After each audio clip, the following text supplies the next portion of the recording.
अब हम आते हैं, हमने जान लिया कि पृथ्वी कैसी होती है, ये लाइन्स जो ईस्ट टू वेस्ट जाती है उसको हम क्या बोलते हैं, और जो नॉर्थ टू साउथ आती है इसको हम क्या बोलते हैं, और ये इन दो लाइनों के बीच की दूरी क्या होती है, और ये कितने डिग्री एंगल पे होता है। ये वाली लाइन जो मिड वाली लाइन है, अर्थ के मिड वाली लाइन को क्या बोलते हैं, ये कितने डिग्री पे होता है, ये 90 डिग्री, 0 डिग्री एंड 0 डिग्री पे होता है।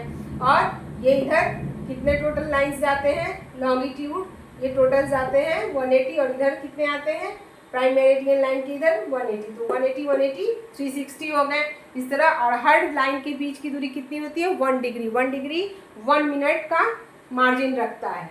टाइम जोन भी हमें पता चलता है। और इन लाइंस के थ्रू हम क्या जानते हैं कि अर्थ में हमारा इंडिया कहाँ है, अमेरिका कहाँ है, कोई सी सागर कहाँ है, झील कहाँ है, पर्वत कहाँ है। अगर ये लाइंस हम इमेजिनरी लाइंस नहीं बनाते तो शायद ये जानना हमारे लिए डिफिकल्ट होता। तो अब हम आते हैं, जैसे कि अभी आप देख रहे हो यहाँ, ये इक्वेटर हो गया, विषुवत रेखा 0 डिग्री पे है।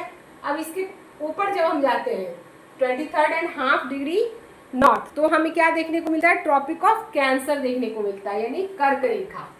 और फिर जब इतना ही नीचे साउथ में आते हैं, 23.5 अगर साउथ में आते हैं तो क्या देखते हैं, ट्रॉपिक ऑफ कैप्रिकॉर्न यानी मकर रेखा। आप सुनते हो मकर संक्रांति मनाते हैं, तो मकर रेखा के पास जब सूर्य आती है तो हम मकर संक्रांति मनाते हैं। ये हम आगे पढ़ेंगे, आपको बताएंगे, अभी फिलहाल इसको रहने देते हैं।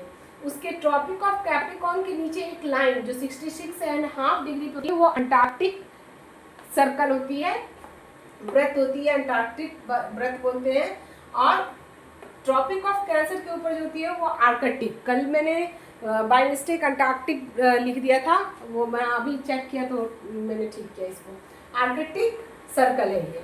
अब ये आर्कटिक सर्कल क्यों है, क्योंकि यहाँ जो सागर है वो आर्कटिक सागर है, तो इसलिए इसका नाम आर्कटिक पड़ा। जो नीचे है साउथ में वो अंटार्कटिक सागर है, तो यहाँ अंटार्कटिक नाम पड़ा, इसलिए इसको हम अंटार्कटिक बोलते हैं और इसको आर्कटिक बोलते हैं। और ये कितने डिग्री एंगल पे होता है, 66.5 डिग्री एंगल पे। अब मैंने आपको ये बताया कि जीएमटी ग्रीन भी मेन टाइम लाइन होती है, कौन सी, ये मिड वाली लाइन। और मैंने आपको एक चीज़ और बताया है कि हम क्या करते हैं, अगर 90 लाइन्स इधर है 1 डिग्री एंगल पे है, 90 लाइन्स खींचे जाएंगे तो 90 + 90, यानी यहाँ भी 90 और यहाँ भी 90, तो कितने हो गए, सॉरी 90 90 180 हो गए, ठीक है। तो ये कितने होंगे 180, लेकिन 180 आया पेपर में तो ठीक है, 179 भी ठीक होता है।